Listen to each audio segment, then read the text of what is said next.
Back to my channel BK awareness.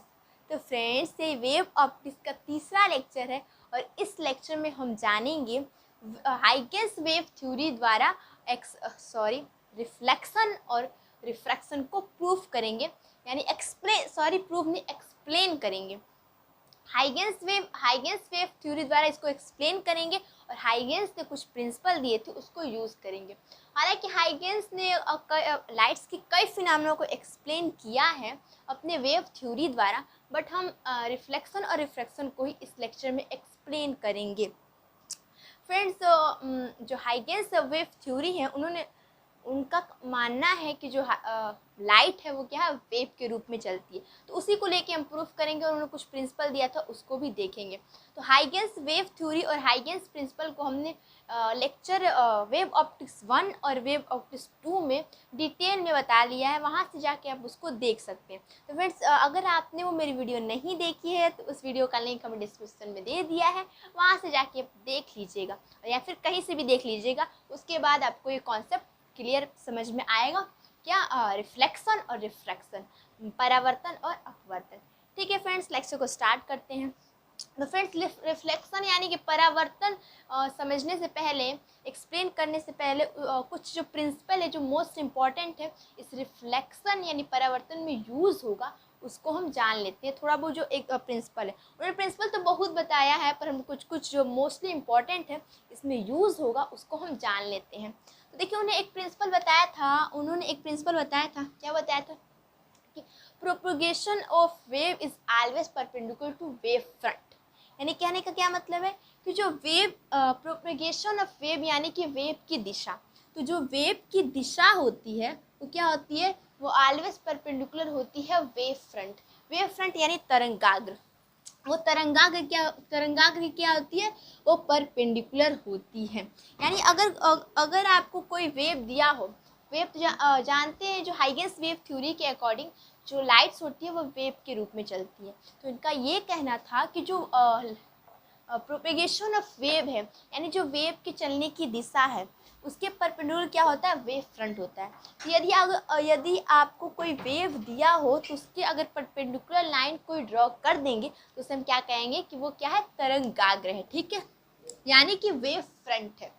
ठीक है, ये उन्होंने एक प्रिंसिपल बताया था और उन्होंने एक और प्रिंसिपल बताया था जिसका यूज़ होगा उसको भी जान लेते हैं। हालांकि हमने पिछले लेक्चर में सब बता दिया है, फिर भी एक बार बता देते हैं। क्या उन्होंने एक दूसरा पॉइंट बताया था। क्या उन्होंने पॉइंट बताया था, देखिए, अगर एक वेव फ्रंट दिया हो, वेव फ्रंट क्या, एक वेव फ्रंट मान लीजिए यहाँ पे दिया हो, ठीक है, और इस वेव की स्पीड क्या है, v है। ठीक है, तो अगर एक वेव फ्रंट दिया हो तो हम दूसरा वेव फ्रंट कैसे बना सकते हैं। अगर कोई एक वेव फ्रंट दिया और कोई कहे कि कुछ समय बाद एक और वेव फ्रंट बनाइए और बताइए कहाँ वेव फ्रंट वो बनेगा। मान लीजिए 30 समय बाद ये वेव फ्रंट बनाना है, तो 30 समय बाद जो दूसरा वेव फ्रंट होगा वो कहाँ पे पहुँचेगा। ठीक है, यानी कितने डिस्टेंस वो कवर करेगा, ये हम कैसे निकाल सकते हैं। देखिए, एक चीज़ तुम्हें पता है कि अच्छा ये जो वो वेव फ्रंट है, ये जो फर्स्ट ये वेव फ्रंट है, इसमें जो एवरी पार्टिकल होते हैं वो सेकेंडरी डिस्टर्बेंस का काम करते हैं। सेकेंडरी डिस्टर्बेंस का काम करते हैं, इसका मतलब ये कि देखिए जो ये वेव आ रही है वो किसी न किसी सोर्स से आ रही है। ठीक है, क्योंकि लाइट से किसी न किसी लाइट के सोर्स से आ रही है। तो यहाँ पे जो एवरी पार्टिकल होंगे इस वेव फ्रंट पे वो भी सेकेंडरी सोर्स का काम करेंगे और यहाँ से भी क्या होगा, वेव क्या होगा, निकलेगा। ठीक है, यहाँ से भी क्या होगा, डिस्टर्बेंस फिर से उत्पन्न होगा, एवरी पार्टिकल से डिस्टर्बेंस उत्पन्न होगा। तो फिर जो निकलेगा उसे हम क्या कहते हैं, उसे हम वेवलेट्स कहते हैं और उनकी जो स्पीड होगी वो क्या होगी, इसी की सेम इसी की स्पीड से निकलेगी। तो यानी हम कह सकते हैं जो इसकी स्पीड होगी कितनी होगी, v होगी, क्योंकि इसकी स्पीड क्या है, v है, तो इसकी भी स्पीड क्या होगी, v होगी। इस वेवलेट्स की भी स्पीड क्या होगी, v होगी। ठीक है, ये जिसपे एवरी पार्टिकल पे जो एवरी पार्टिकल क्या होगा, वेवलेट्स इसी वेव से इसी स्पीड से आगे मोशन करेगा। ठीक है, ये भी ठीक है। तो अगर आप देखिए जो वेव फ्रंट है, अगर आपसे कोई कहे कि 30 समय बाद एक और वेव फ्रंट बना के हमें दिखाइए, तो क्या करेंगे, आपको पता है कि इसकी स्पीड क्या है, v है, इसकी स्पीड क्या है, v है। ठीक है, इसकी स्पीड v है और हमें 30 समय बाद क्या करना है, निकालना है। तो आपको पता है कि डिस्टेंस बराबर क्या होता है, हम यहाँ क्या निकाल रहे, डिस्टेंस किसकी निकाल रहे कि अगला वेव फ्रंट कितनी डिस्टेंस बाद बनेगा। तो हमें पता है कि v स्पीड से चल रहा है, हमें t समय बाद निकालना है, तो डिस्टेंस कैसे निकालेंगे, हमें पता है कि डिस्टेंस इज इक्वल टू होता है स्पीड इंटू टाइम, ठीक है, स्पीड इंटू टाइम होता है, ठीक है। तो इस तरीके से अगर हम निकाल लें, इसकी स्पीड हमें पता है और t समय बाद निकालना है, तो जान सकते हैं कि t समय बाद जो वेव फ्रंट होगा वो कहाँ बनेगा, ठीक है, कितने डिस्टेंस पे बनेगा, ठीक है, ठीक है।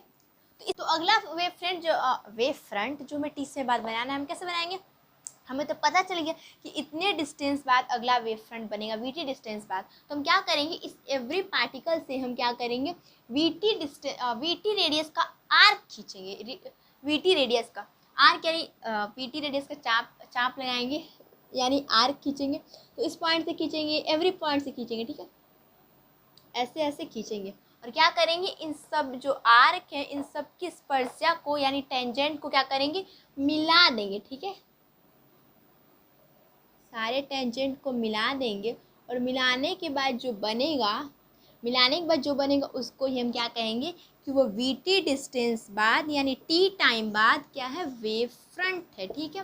तो हमने इसलिए आपको बताया क्योंकि जब हम अगला रिफ्लेक्शन पढ़ने जाएंगे यानी परावर्तन पढ़ने जाएंगे तो उसमें हमें टी समय बाद एक अपने से टी समय बाद वेव फ्रंट बनाना होगा। तो टी समय बाद हम कैसे वेव फ्रंट बनाएंगे, जो स्पीड रहेगी उस जो वेव की स्पीड होगी वो और कितने समय बाद बनाना है, इस तरह से लेके हम अगला बनाएंगे, ठीक है, उसमें बनाना रहेगा। तो ठीक है, तो चलिए स्टार्ट करते हैं रिफ्लेक्शन को, परावर्तन को, ठीक है। और अगर आपको ये समझ में आ गया होगा तो परावर्तन बहुत ही ज़्यादा आसान है, एकदम कुछ भी नहीं है। चलिए फ्रेंड्स क्या करते हैं, रिफ्लेक्शन को स्टार्ट करते हैं। रिफ्लेक्शन हम हाइगेंस वेव थ्योरी द्वारा एक्सप्लेन करेंगे किसको, रिफ्लेक्शन को यानी परावर्तन को। तो पहले ये जान लेते हैं परावर्तन क्या होता है। जब कोई लाइट की रेज किसी चिकनी व पारीदार सतह पे इंसिडेंट होती है तो वो रिफ्लेक्ट होकर उसी मीडियम में लौट जाती है। इसी इंसिडेंट को क्या कहते हैं, रिफ्लेक्शन कहते हैं। जो ऐसे था देखिए आती है फिर उसी मीडियम में वापस लौट जाती है, इसे ही हम रिफ्लेक्शन कहते हैं। तो हम रिफ्लेक्शन तो जानते हैं कि क्या होता है, बट इसे हम हाइगेंस वेव थ्योरी द्वारा प्रूव करेंगे और उसमें जो हमने प्रिंसिपल बताया उसको यूज़ करेंगे। चलिए स्टार्ट करते हैं। चलिए एक हम प्लेन बनाते हैं, ठीक है। ये प्लेन है जिस पे क्या होगा, लाइट की रेज आएगी, ठीक है। तो जो ये प्लेन है कैसा है, देखिए जो वाइट बोर्ड है ये 2D में है और देखिए ये वाइट बोर्ड जिस प्लेन में, उस प्लेन में नहीं, यानी कि जो ये सरफेस है जिस पे लाइट की रेज आएगी वो क्या है, ऐसे है, ठीक है। तो इसी पे लाइट की रेज आएगी तो वो क्या है, बाहर की ओर है, ठीक है, ऐसे है। हम ऐसा इसलिए बता रहे हैं क्योंकि आगे इसकी जरूरत पड़ेगी, इससे पहले बता दे रहे हैं कि जो कैसा है, ये ऐसा है, ठीक है। इससे प्रकाश की रेज गिरेगी, लाइट की रेज गिरेगी, ठीक है। तो दो लाइट की रेज गिरेगी, एक मान लीजिए एक ऐसे गिरेगी, ठीक है, एक ऐसे गिरेगी और एक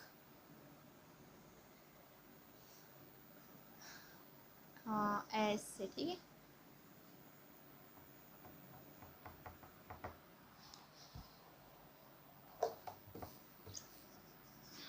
चलिए यहाँ से फिगर बनाते हैं, थोड़ा फिगर गड़बड़ हो जाएगा क्योंकि बहुत ज़्यादा वाइट बोर्ड छोटा है, ठीक है। तो ये क्या मान लें, एक ये प्लेन है, ठीक है, ये प्लेन है, ठीक है, और लाइट की रेज ऐसे आएगी, ऐसे, ठीक है। तो ये लाइट की रेज और इसकी स्पीड क्या वी है, इस वेव की क्या होगी, स्पीड क्या होगी, वी होगी। तो ये तुम्हें पता चल गया इसकी स्पीड वी होगी। अब हम क्या करेंगे, इंसिडेंट वेव फ्रंट बनाएंगे। क्यों इंसिडेंट वेव फ्रंट बनाएंगे, क्योंकि हाइगेंस वेव थ्योरी के अकॉर्डिंग उन्होंने बताया था कि जो लाइट आती है वो वेव के रूप में चलती है, यानी वेव फ्रंट के रूप में चलती है। तो वेव फ्रंट यहाँ पे आएगी ऐसे, तो कहीं वेव फ्रंट तो होगी ना, तो इससे इंसिडेंट वेव फ्रंट यहाँ पे खोजेंगे, यहाँ पे इंसिडेंट वेव फ्रंट बनाएंगे। तो इंसिडेंट वेव फ्रंट कैसे हम बनाएंगे, हमें ये पता है कि जो वेव फ्रंट होता है वो वेव की क्या होता है, परपेंडिकुलर होता है। तो यहाँ पे क्या करेंगे, जो वेव आ रही है, जो वेव की दिशा है, जो वेव आ रही है उसके एक परपेंडिकुलर लाइन ड्रॉ कर देंगे, उससे हम कहेंगे कि इंसिडेंट वेव फ्रंट है, ठीक है। तो इसलिए एक परपेंडिकुलर लाइन यहाँ पे क्या करेंगे, हम ड्रॉ करेंगे, उससे हम कहेंगे इंसिडेंट वेव फ्रंट। तो कैसा परपेंडिकुलर कैसा होगा, देखिए वेव ऐसे आ रही है तो इसके परपेंडिकुलर लाइन ऐसे होगा, तो ऐसे परपेंडिकुलर लाइन एक हम ड्रॉ करेंगे, ठीक है। ये परपेंडिकुलर लाइन है, ठीक है, ऐसे ड्रॉ करेंगे परपेंडिकुलर लाइन। ये परपेंडिकुलर लाइन है, ठीक है, 90 डिग्री बनाइए आप परपेंडिकुलर लाइन। तो जो ये लाइन होगी, जो ये लाइन हमने बनाया है वो कैसा होगा, वो ऐसा होगा, यानी ये बोर्ड के प्लेन में नहीं होगा, बोर्ड से बाहर होगा। और हमने जो सरफेस बताया था वो भी बोर्ड के प्लेन में नहीं होगा, वो भी ऐसे होगी सरफेस। और जो वेव फ्रंट है, इंसिडेंट वेव फ्रंट, वो भी ऐसे होगी। याद रख लीजिए ये दोनों आगे काम हो करेगा। इसलिए ये याद कर लीजिए, जो सरफेस है और जो इंसिडेंट वेव फ्रंट है दोनों बोर्ड के प्लेन में नहीं है, दोनों बाहर की ओर है, ठीक है, इतना याद कर लेते हैं। अब चलिए अगर आपसे कोई कहे कि इंसिडेंट वेव फ्रंट तो बन गया, अब हमें रिफ्लेक्टेड वेव फ्रंट बनाना है, वो भी टी समय बाद। तो हम कैसे बनाएंगे, हमने अभी पीछे आपको बताया कि अगर आपको कितने समय बाद भी अगर वेव फ्रंट आपको बनाना हो तो आप कैसे बनाएंगे। जो वेव फ्रंट है, जो उस पर एवरी पार्टिकल है, अगर उसकी स्पीड हमें पता हो और कितने समय बाद हमें बनाना हो, अगर ये पता हो तो हम बना सकते हैं कहीं भी वेव फ्रंट बना सकते हैं जितने समय बाद टाइम दिया हो, ठीक है। तो देखिए क्या करेंगे हम, जो हमें पता है कि जो इस पे एवरी पार्टिकल है उसकी स्पीड क्या होगी। स्पीड हमने बताया था जिस स्पीड से वो आती है और जो वेव फ्रंट बनता है, और वहाँ से अगर फिर से अगर डिस्टर्बेंस फिर से वहाँ होता है, यानी फिर से अगर अगला वेव फ्रंट बनाना है, जो डिस्टर्बेंस करेंगी, जो यहाँ पे एवरी पार्टिकल होगी, वो किस वेव से किस स्पीड से चलेगी, वो इसी स्पीड से चलेगी, यानी कि इसकी भी स्पीड क्या होगी, v ही होगी। और कितने टाइम बाद बनाना है, t टाइम बाद बनाना है। और कैसे बनाना है, तो हम क्या करेंगे, हमें पता है कि d is equal to v into T, इतना ही वीटी रेडियस के हम आर्क खींचेंगे, और आर्क को हम क्या करेंगे, सभी आर्क स्पर्शिया खींचेंगे या टेंजेंट खींचेंगे, और उसे हम कहेंगे वेव फ्रंट, वो भी टी समय बाद, ठीक है, टी टाइम बाद। तो हम आर्क खींचेंगे, तो यहाँ से आर्क, यहाँ इस पॉइंट से, मान लीजिए इस पॉइंट से हम आर्क खींचते हैं, तो इस पॉइंट से हम ऐसा मान लेते हैं कि ये आर्क यहाँ पे आएगी, ठीक है, ऐसा मान लेते हैं हम, ठीक है। वीटी रेडियस का आर्क देखिए, वीटी रेडियस का यहाँ से आर्क खींच रहे हैं, और ये कहाँ पे आ रही है, यहाँ पे आ रही है, तो ये डिस्टेंस कितनी होगी, वीटी होगी, ठीक है, ये डिस्टेंस वीटी होगी। अब इधर देखिए, सॉरी यहाँ पे पॉलिश रहेगा क्योंकि हमें पता है कि जो रिफ्लेक्शन होता है वो पॉलिशाइड सतह पे होता है, ठीक है, यहाँ पे पॉलिश होगी। अब यहाँ पे चलेंगे, देखिए यहाँ पे चलेंगे, तो ये तो हम यहाँ से वीटी डिस्टेंस का आर्क खींचेंगे, एवरी पॉइंट से खींचते तो यहाँ से खींचेंगे, और जब यहाँ से खींचेंगे तो कहीं भी खींच सकते हैं, क्योंकि कहीं भी तो हम क्योंकि हम एक आर्क बना रहे थे, इसलिए हम यहाँ भी खींच सकते हैं, यहाँ भी खींच सकते हैं, यहाँ भी खींच सकते हैं, यहाँ भी खींच सकते हैं, बट हम खींचेंगे नहीं यहाँ पे, क्योंकि हमें पता है कि नीचे तो प्रकाश जाएगी नहीं और इधर ही प्रकाश जाएगी नहीं, क्योंकि इधर नहीं जाएगी, क्योंकि पता है जो प्रकाश इधर आके फिर इधर नहीं जाएगी, लाइट्स इधर आके फिर इधर नहीं जाएगी। हमें थोड़ा सा यहाँ कॉमन सेंस लगाना पड़ेगा, जो प्रकाश आएगी वो इस साइड जाएगी, इधर जाएगी, इसलिए हम जो रेडियस जो आर्क बनाएंगे वो इस साइड बनाएंगे आर्क, ठीक है। तो वो भी कितने वीटी डिस्टेंस का आर्क, वीटी रेडियस का आर्क बनाएंगे। तो चलिए वीटी रेडियस का आर्क यहाँ बनाते हैं, वीटी रेडियस का आर्क। तो वीटी रेडियस का आर्क यहाँ मान लीजिए यहाँ बन गया वीटी रेडियस का आर्क, ठीक है। अब क्या करेंगे हम, जो आर्क हमने बनाया वीटी डिस्टेंस का, उन सब आर्क की स्पर्शिया को मिलाते हैं, टेंजेंट को मिलाते हैं, उसे हम क्या कहते हैं, वेव फ्रंट कहते हैं। तो चलिए सबके टेंजेंट को मिलाते हैं, देखिए अच्छे से मिल जाए। देखिए ये स्पर्शिया मिल गई, और देखिए हमने यहाँ पे स्पर्शिया खींचा था वीटी डिस्टेंस का, यानी हम कह सकते हैं कि जो ये वाली ये कितनी है, ये भी वीटी होगी, और यहाँ से भी हमने वीटी डिस्टेंस का आर्क खींचा था, यानी ये भी वीटी ही होगी, ठीक है। और इसको मान लेते हैं, इसे ए मान लेते हैं, इसे वी मान लेते हैं, और इसे सी मान लेते हैं, और इसे डी मान लेते हैं, इतना, ठीक है, मान लेते हैं। अब इस हो गया, और ठीक है। और ये देखिए हमें रिफ्लेक्टेड वेव फ्रंट भी मिल गया, तो अब हम रिफ्लेक्टेड रे भी खींच सकते हैं, यानी कि वेव अब कैसे जाएगी ये भी हम खींच सकते हैं, क्योंकि हम जानते हैं कि जो वेव फ्रंट होता है उसी के परपेंडिकुलर होता है। देखिए परपेंडिकुलर इसी के खींचेंगे, और देखिए कहाँ जा रही है, जब परपेंडिकुलर हम लोग खींचेंगे तो ये ऐसे जाएगी, देखिए ये 90 डिग्री का एंगल बनाएगी, ठीक है। क्योंकि क्या होती है, जो वेव फ्रंट होती है वो वेव की क्या होती है, परपेंडिकुलर होती है, इसलिए हमने वेव फ्रंट अगर बना लिया है रिफ्लेक्टेड वेव फ्रंट, तो हम इसके पर रिफ्लेक्टेड वेव फ्रंट, तो फिर हम इसके परपेंडिकुलर क्या करेंगे, लाइन ड्रॉ कर देंगे और यही कहेंगे वेव इधर जा रही है, यानी रिफ्लेक्शन हो रहा है। ठीक है, ये तो रहा रिफ्लेक्शन। पर रिफ्लेक्शन में दो रूल थे। रिफ्लेक्शन में दो रूल क्या थे कि angle I is equal to angle R. Angle I क्या था, इंसिडेंट एंगल, और एंगल आर क्या था, रिफ्लेक्टेड एंगल।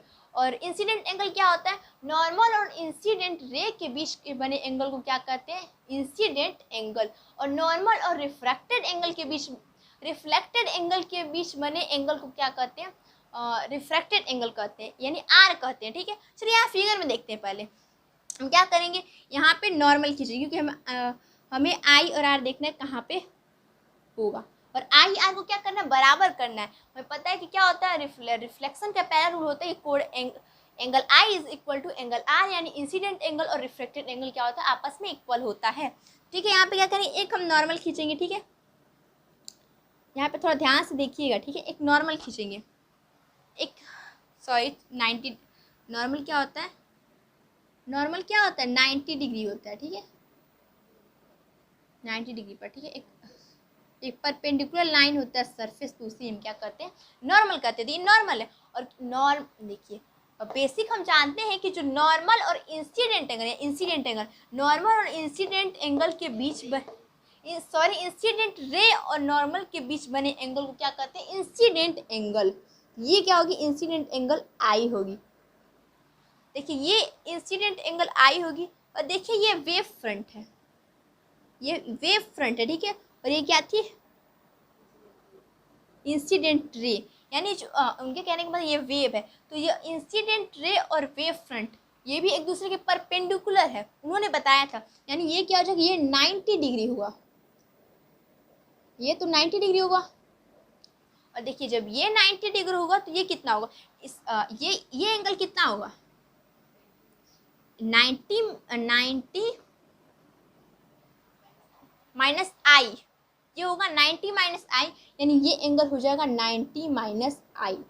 फिर यहाँ पे देखिए, ये नॉर्मल है, ये नॉर्मल है। ठीक है, ये नॉर्मल है और ये सरफेस है, और नॉर्मल सरफेस पे क्या होती है, 90 डिग्री, यानी परपेंडिकुलर होती है, यानी ये एंगल 90 डिग्री है।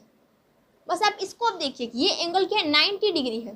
तो ये 90 डिग्री है और ये 90 माइनस आई है, ये 90 डिग्री है और ये 90 माइनस आई है, तो ये एंगल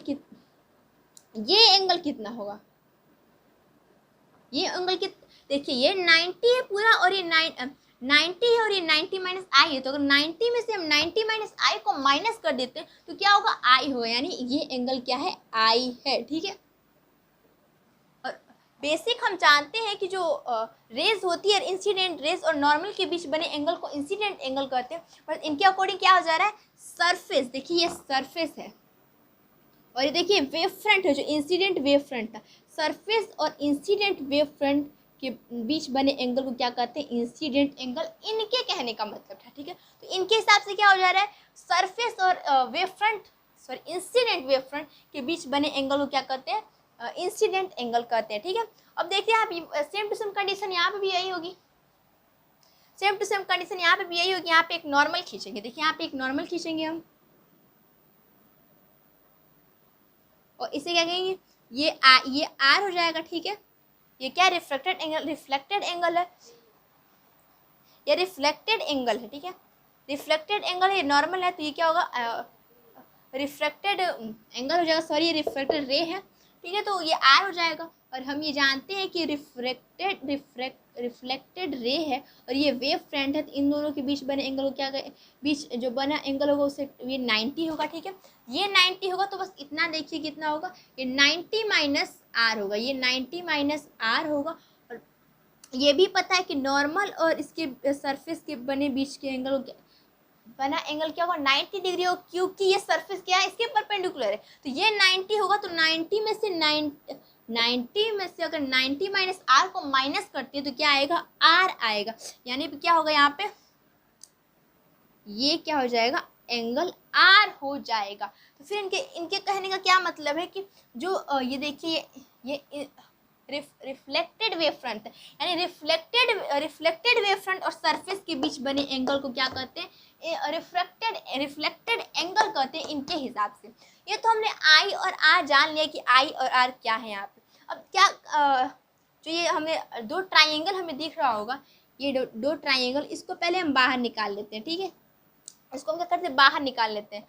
तो मान लीजिए यहाँ पे बाहर देखिए, यहाँ बनाते हैं, ये वाला हमने फिगर बनाया, ये वाला देखिए, ये वाला फिगर हमने बनाया, देखिए नेम ए, यहाँ पे हमने बी लिखा था, ए बी सी। देखिए हमें ये पता है कि ये वेव फ्रंट है और ये इंसिडेंट एंगल, ये इंसिडेंट रे ये भी है, तो ये भी 90 डिग्री बनाएंगे, यानी ये भी 90 डिग्री, ये 90 डिग्री है, ठीक है। और ये हमने अभी निकाला क्या, ये आर आई है, तो ये हो जाएगी आई हो जाएगा, ठीक है। और ये एंगल हमें नहीं पता, ठीक है। अब इस ट्राइंगल को लेते हैं डी बी सी को लेते हैं, ठीक है, D B C angle, triangle D B C, triangle D B सी।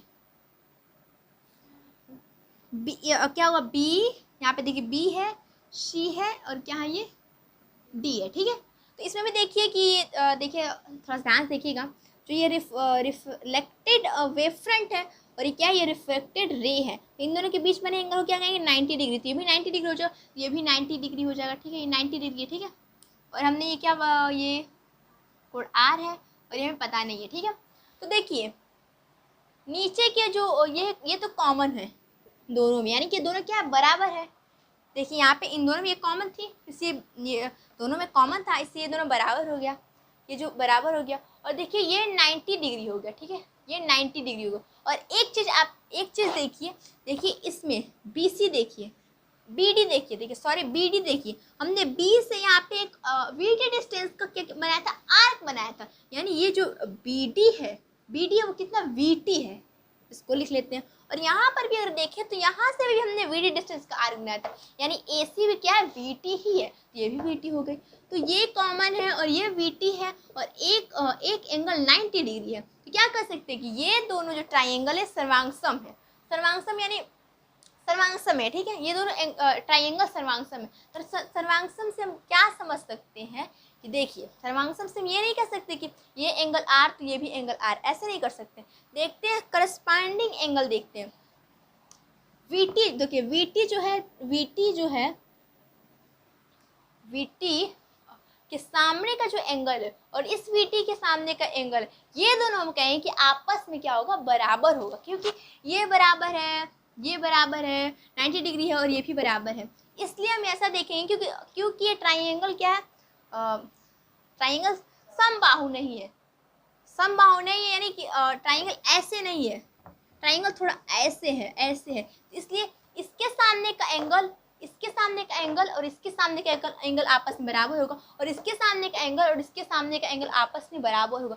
यानी जो बड़ा वाला है, जो वीटी है, इसके सामने का एंगल और ये जो वीटी है, इसके सामने का एंगल आपस में क्या होगा, बराबर होगा। और हमें यही तो प्रूफ करना था, angle I is equal to angle R. Angle I क्या था, इंसिडेंट एंगल, और एंगल आर क्या था, रिफ्लेक्टेड एंगल, यानी कोड आई इज इक्वल टू हो जाएगा कोड आर, ठीक है। यही पहला होता है रिफ्लेक्शन का, ठीक है, रिफ्लेक्शन का तो पहला होता है। और दूसरा क्या होता है, दूसरा ये होता है कि जो नॉर्मल होता है और इंसिडेंट रे होता है, और जो नॉर्मल और इंसिडेंट रे और रिफ्लेक्टेड रे तीनों क्या होता है, एक ही प्लेन में होता है। चलिए इसको भी समझ लेते हैं कि कैसे एक ही प्लेन में है, इसको भी थोड़ा समझ लेते हैं कैसे एक ही प्लेन में है। चलिए चाहिए पहले थोड़ा मिटा लेते हैं, थोड़ा साफ बना लेते हैं फिगर। और तो देखिए स्टार्ट करते हैं, फिर से फिगर बना लेते हैं। उस फिगर में समझ नहीं आएगा, हमें क्या समझना है, हमें समझना है कि इंसिडेंट रे और रिफ्लेक्टेड रे और नॉर्मल तीनों एक ही प्लेन में होता है। चलिए इसको हाइगेंस वेव थ्योरी द्वारा कैसे एक्सप्लेन किया गया था उसको समझते हैं। तो चलिए फिर से वही वाला फिगर बना लेते हैं। तो फिगर में कैसे बनाया था, ठीक है,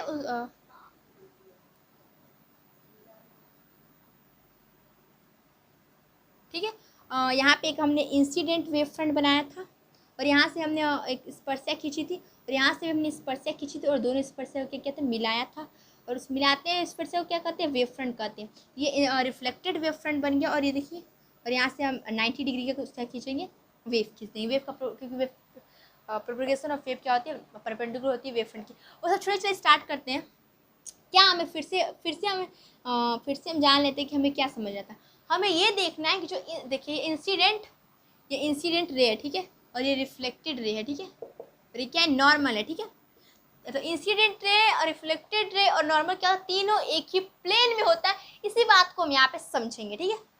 तो देखिए हमने स्टार्टिंग में आपको बताया कि जो सरफेस है वो सरफेस ये बोर्ड के प्लेन में नहीं है। वो कैसा है, ऐसा है, ये बोर्ड के प्लेन में नहीं है, ठीक है, ये बोर्ड के प्लेन में नहीं है। और देखिए जो ये आ रही है, ये ऐसे है, तो इसके परपेंडिकुलर अगर ये हमने वेव फ्रंट जो खींचा था, इंसिडेंट वेव फ्रंट, ये ऐसे खींचा था, यानी कि ये भी बोर्ड के प्लेन में नहीं है। और जो रिफ्रैक्टेड वेव फ्रंट है ये भी बोर्ड के प्लेन में नहीं है। तो यहाँ क्या क्या बोर्ड के प्लेन में नहीं है, यहाँ पे जो इंसिडेंट वेव फ्रंट है वो बोर्ड के प्लेन में नहीं, जो रिफ्लेक्टेड वेव फ्रंट है वो भी बोर्ड के प्लेन में नहीं है, और जो सरफेस है वो भी बोर्ड के प्लेन में नहीं है। इतना आप कॉन्सेप्ट याद रखिए।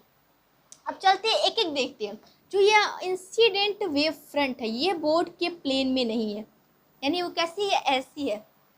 ये जब बोर्ड के प्लेन में नहीं है तो ये इससे 90 डिग्री इससे 90 डिग्री बना रही है, क्योंकि जो वेव आ रही है इसके परपेंडिकुलर है। तो अगर ये वेव बोर्ड के प्लेन में नहीं है तो ये बोर्ड के प्लेन में है। अगर ये बोर्ड के प्लेन में नहीं आ रही है तब ये बोर्ड के प्लेन में, क्योंकि ये एक दूसरे के परपेंडिकुलर है, तो हम क्या कहेंगे, इंसिडेंट जो रे है वो बोर्ड के प्लेन में है। क्योंकि ये बोर्ड के प्लेन में नहीं है तो इसके परपेंडिकुलर है। वही कंडीशन अगर यहाँ पे हम देखते हैं तो देखिए ये रिफ्लेक्टेड रे है। ये पहले ये देखते हैं कि जो ये रिफ्लेक्टेड वेव फ्रंट है ये बोर्ड के प्लेन में नहीं है, क्योंकि बोर्ड तो ऐसे है और ये क्या है, इसके परपेंडिकुलर है, तो इसलिए ये बोर्ड के प्लेन में नहीं है। जब ये बोर्ड के प्लेन में नहीं है तो ये इससे 90 डिग्री का एंगल बना रही है, इसके परपेंडिकुलर होती है, यानी ये बोर्ड के प्लेन में है। फिर से हम क्या कहेंगे कि रिफ्लेक्टेड जो रे है वो बोर्ड के प्लेन में है। अब चलते हैं सरफेस पे। तो हमने आपको अभी क्या बताया, जो सरफेस है वो भी बोर्ड के प्लेन में, वो कैसे, ऐसे। और हम जो नॉर्मल होता है वो क्या होता है, सरफेस के परपेंडिकुलर होता है। तो अगर ये बोर्ड के प्लेन में नहीं है तो नॉर्मल क्या है, बोर्ड के प्लेन में है। जब नॉर्मल बोर्ड के प्लेन में है तो क्या लिखेंगे, नॉर्मल भी बोर्ड के प्लेन में है। हमें क्या प्रूफ करना था, हमें यही प्रूफ करना था कि इंसिडेंट रे, रिफ्लेक्टेड रे और नॉर्मल तीनों एक ही प्लेन में होते हैं। तो देखिए तीनों एक ही प्लेन में, तीनों बोर्ड के प्लेन में है, यानी तीनों क्या है, एक ही प्लेन में हो तो गए, इंसिडेंट रे और रिफ्लेक्टेड रे और नॉर्मल, देखिए तीनों एक ही प्लेन में हो गए। तो यही होता है रिफ्लेक्शन का दूसरा रूल, ठीक है। और पहला रूल तो angle I is equal to angle R. तो देखिए कैसे हाइगेंस वेव थ्योरी द्वारा इन सबको समझ लिया गया कि जब हाइगेंस ने बताए थे कि जो लाइट होती है वेव के रूप में चलती है, तो उसी को लेकर देखिए इन्होंने कैसे प्रूफ कर दिया। वैसे ही इन्होंने रिफ्रैक्शन को भी यानी अपवर्तन को भी इन्होंने प्रूफ कर दिया था। तो बट इस लेक्चर में हम लोग सिर्फ रिफ्लेक्शन को ही देखेंगे, यानी परावर्तन को ही देखेंगे। अगले लेक्चर में हम जानेंगे रिफ्रैक्शन को देखेंगे, तो उन्होंने रिफ्रैक्शन को कैसे हाइगेंस वेव थ्योरी द्वारा प्रूफ कर दिया था। तो इस लेक्चर को यहीं समाप्त करते हैं, और अगला लेक्चर जो वेव ऑप्टिक्स 4 जो लेक्चर आएगा उसमें हम रिफ्रैक्शन को समझेंगे कि रिफ्रैक्शन को उन्होंने कैसे हाइगेंस वेव थ्योरी द्वारा प्रूफ कर दिया। तो फ्रेंड्स इस वीडियो को यहीं पे समाप्त करते हैं, और आपको वीडियो अगर अच्छी लगी होगी, समझ में आया होगा, तो प्लीज़ एक लाइक बनता है तो एक लाइक कीजिए और सब्सक्राइब कीजिए मेरे चैनल को। जब मैं कोई वीडियो अपलोड करूँ तो फिर कोई वीडियो स्किप ना हो और कोई भी कॉन्सेप्ट ना छूटे, सब कॉन्सेप्ट क्लियर हो। तो प्लीज़ वीडियो को सब्सक्राइब भी कर लीजिएगा और बेल आइकॉन भी प्रेस कर लीजिएगा। मैं कोई वीडियो अपलोड करूँ तो आपके पास नोटिफिकेशन चला जाए, ठीक है। और फिर वीडियो को शेयर भी कीजिएगा। Thank you.